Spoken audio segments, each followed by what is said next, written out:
Yo, what's up guys, it's Saintsfan. Welcome back to another episode of Monday Mailbox. If you guys don't know what this is, basically every Monday, you guys send me some questions and I give you guys some answers or opinions. If you guys want to send a question for next week's episode, let me know in the comment section. Also, real quick, just because I literally got this question about 30 times in the comment section of last week's video, the question being, when do you think Heists are coming out? Instead of putting that in my Monday Mailbox, I decided to do an actual video on that, so I'll link it. I'll put an annotation like on the screen right now, but if you haven't checked it out, and I don't know if it's going to be out before this video or after this video, but either way, it'll be out today, so definitely check that out when it's out. Anyway, getting that out the way and hopping straight into the first question from Cooper Nolan. He says, what do you think of the new armored truck? Do you think we can store it, and will it be overpowered because of machine gun online? This is a good question because, yeah, I mean, I don't know if it will be storable. I think it's going to be along the lines of the armored versions of cars. Like, it might be a Pegasus vehicle in free roam. That's what I hope. I mean, we obviously know it's going to be part of the heist, and I think there's going to be a couple of cars that have, like, these armored versions. Obviously, the Karen Kroom is one of them that you can get during heists. Like, you'd have to purchase it or unlock it or whatever. And it might be just exclusive to heist, because obviously if they didn't let the Duke of Death into free roam online, I don't really think they're gonna allow the Karen Kuruma with the armor. But yeah, it'll definitely be in Heist. For free mode, I mean, as much as I really don't understand sometimes. You know, if anything, you know, there's ways to balance it out. People, I think before, said with the Duke of Death when that came out, like, the way to balance it is just make it so where you can't shoot out of it. Then it would kind of balance it out, because then you couldn't just, you know, sit in a corner or whatever and you know, kill people. But honestly, some of the supercars, the ones that don't have like back windows, it's the same thing pretty much. You can just back up to somebody, they can't hit you, and you can kill them. So, you know, I really don't see why those type of cars, the armored ones, aren't in. But yeah, I mean, with the armored truck, it's gonna be interesting, because if they do allow it, then people are gonna be like, well, where's the Duke of Death? You know, put the Duke of Death in, and maybe they plan on it. But I mean, I don't think it'll be stored. And overpowered, I don't think it'll be overpowered either. I mean, yeah, it's a machine gun, but you know, there's ways of taking it out. You know, they have the rockets now, or the locking or the homing missile launcher. They got the proximity mines. You know, you can set a trap for. You know, there's ways around it.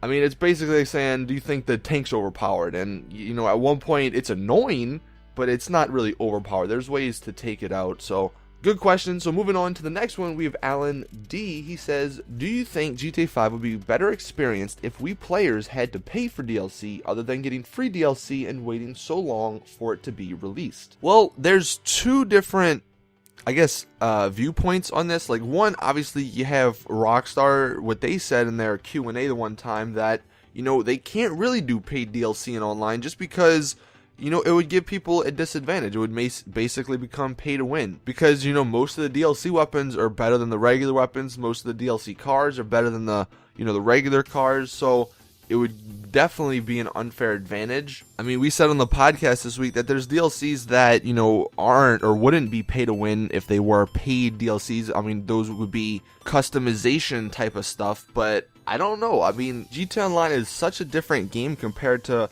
you know, something like a Call of Duty or a Battlefield, or, you know, one of those where they can have these paid DLCs that add map packs or even a gun or two, but that gun isn't, you know, super overpowered. So, you know, they do have to find a balance. And, you know, if DLCs were paid, one, you got to think about, you know, how many people would actually pay for these DLCs, and, you know, two, what would become of online because of what I was saying before with the whole, like, unfair advantage. Would people stop playing and all that? You know, right now I think it's kind of like the perfect thing, because we get the stuff for free, or the option to get it for free is there, you know, if you have enough money. If not, then you can just buy a shark card, and that's basically like saying you're paying $20 for a DLC. Now, are some of them worth it? I would say some of them are not. The High Life, in my opinion, that one and the hipster one, I think were, you know, two of the best DLCs, so I think those would be worth $20. But yeah, I don't think it would be necessarily better if we had to pay for DLC, but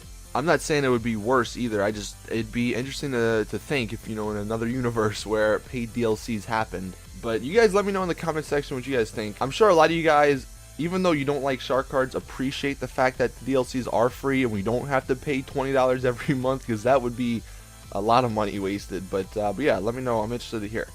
Moving on to the next question from Go Burns. He says, despite animals not being in free mode, what if we got a hunting DLC that pits players/teams against each other in order to see who can get the most kills within a time limit? Restrict hunters to sniper rifles, pump shotguns, or pistols, and various hunts with cougars, deers, stampeding cows, coyotes, boars, rabid dogs, zombies, aliens, etc. Okay.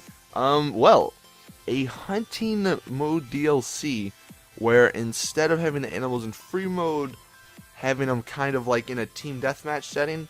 Well, your comment has 12 thumbs up, so I'm assuming a couple other people kind of agree with you. I mean, it's not a bad idea. Now, we're getting a little bit crazy with the rabid dogs and zombies and stuff, but, I mean, that would be a fun mini game. I don't know if it would be a standalone DLC, what you're talking about at least. I mean, I brought it up in the past. How cool would it be to have, you know, a game mode like a team deathmatch, but one person was the hunters and the other people were actually playing as the dogs or the animals. You know, we look in single player they had the peyote plant, so they already have it coded into the game where you can play as a cougar or as a deer or as a bird and all this stuff. And I think it'd be pretty cool if they implemented that into online, into like a deathmatch. And there's a bunch of modded missions that have online or that have animals online, so I don't know if that's a problem. But you know, the one thing that a lot of people bring up and kind of forget about with animals coming into free roam especially, and I kind of understand now. I mean, look, I would still love it, but the fact of the matter is, on PS4 and Xbox One, there's still so many server issues, like with just 30 people, or network issues with just 30 people, that if they added more stuff to the world, you know, animals included, I don't know, you know, what would happen to the servers.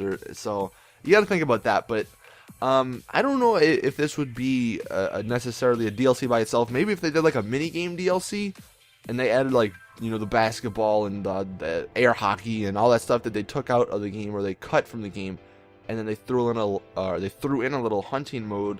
That'd be pretty cool. But that's the only way I could see this happening. And then moving on into the last question, we have Josh Lee, and he says, will there be a Heist creator mode? This, I really do like your question, because, you know, I never really thought that the creator mode, when it came out at least, would be as useful as it is today. You know, right when it came out and when they had the trailer for it, I was like, oh, okay, it's kind of cool. You know, for the couple of people who use it, it'll be fun for them, but it's not going to really affect me. Well, was I wrong? Because, you know, even though I don't actually use the creator, the people or the races and the game modes that I play were made by people using the creator. So, you know, the community, it's amazing, you know, what the community can make if Rockstar gives us the tools. And, you know, some of the races that we do, some of the last team standings, the death matches, all that stuff, you know, it's really, really fun. And unfortunately right now there's no mission creator, so honestly, I don't think there's going to be a heist creator.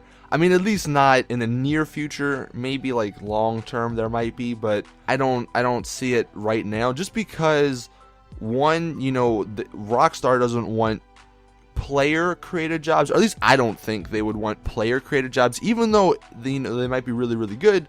They don't want those to conflict with their heist, because then it kind of makes them look bad if somebody makes an even better heist. But there's that, and then I'm guessing the same reason there's no mission creators, because there's always going to be those people that mod it or glitch it, figure out a way to make $1 billion by just, you know, spinning in a circle or something. So obviously they probably don't want to release it for that as well. Or maybe there'd have to be some sort of criteria that the person or the creator would have to meet in order for these, like, to be published. Obviously you don't want the people playing it to get paid, you know, so much money where it becomes, you know, just another grind fest or another one of those glitch missions, like I said. So you got to think about that. And then, I mean, there's a lot of variables and factors that go into, or that I think Rockstar would have to evaluate before they publish, you know, these things. But it'd be pretty cool. Like, I mean, I've said it before, if we had a creator mode that actually, like the Forge mode from Halo, that would be really, really awesome, just for the longevity of the game. Because right now, especially, and I'm sure Rockstar has a lot of stuff, you know, that they're working on, but right now, for the past couple of weeks and months, it's been kind of stale. So, you know, if there was this or something like this, then it'd be pretty neat.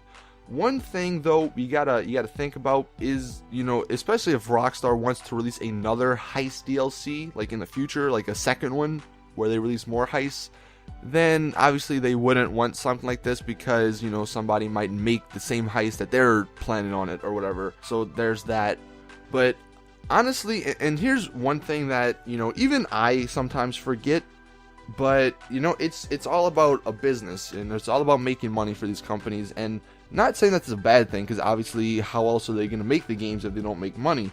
But with mods especially, and even the creator mode and stuff like that, you know, now granted GTA is a different game than some other ones that come out yearly, but, you know, it might still be the same principle. But let's take Skyrim for example. That game came out, I think, 11 or 2010, I don't know, one of those years, and to this day people still freaking play it, like on PC at least, because of mods, and it's crazy. And, you know, honestly, Skyrim wouldn't have sold and wouldn't have made as much money as it did if it wasn't for mods, and that's great. You know, Bethesda, who makes Skyrim, they embrace them, they give modding tools or the whatever, and it's a good time.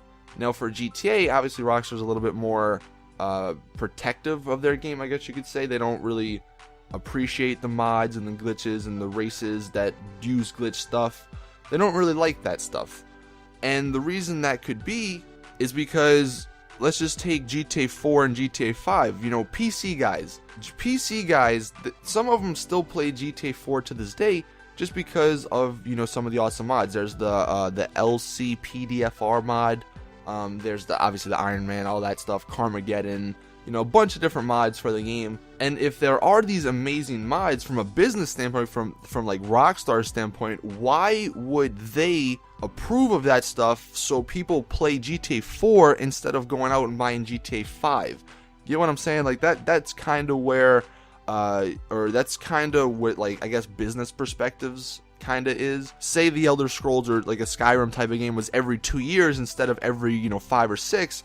You know, why would they embrace these mods that would just have people playing one game instead of going out and buying the new game, especially when the mods are free and they don't earn any money? So, you know, if there was a Heist creator, or there, you know, are mods for PC, now there'll probably still be mods, but that's probably a reason why Rockstar doesn't embrace the modding community and embrace like the Heist creators and stuff, because it would add content to the game, which as a consumer, that would be great. Like, ideally, that's what you would want. You would want the developers to embrace that stuff, because it would make the longevity of the game, you know, so much longer than just the same stuff we've been getting. But then from a business standpoint, you don't want to embrace that too much, because then, you know, people aren't going to go out and buy the next game, you know, theoretically. I mean, obviously, everybody's going to buy GTA 6, but it's just that's kind of the whole business aspect between having community player content in a game. So hope that kind of helps you understand some stuff. And it definitely, I mean, I'm not saying one way's right and one way's wrong. Obviously, I'm a consumer, so you guys know I would love to see them embrace modding and embrace the creators and all that stuff. But, you know, just playing devil's advocate, you gotta also look, you know, from their perspective, what they see. So that is it with this episode of Monday Mailbox. Hope this cleared up some stuff. Let me know all your thoughts in the comment section. If you did enjoy it, go ahead and drop a like in this video, and leave a question for next week's episode if you haven't already. But hope you guys enjoyed, and as always, it's your boy Saintsfan. I'm out. Peace.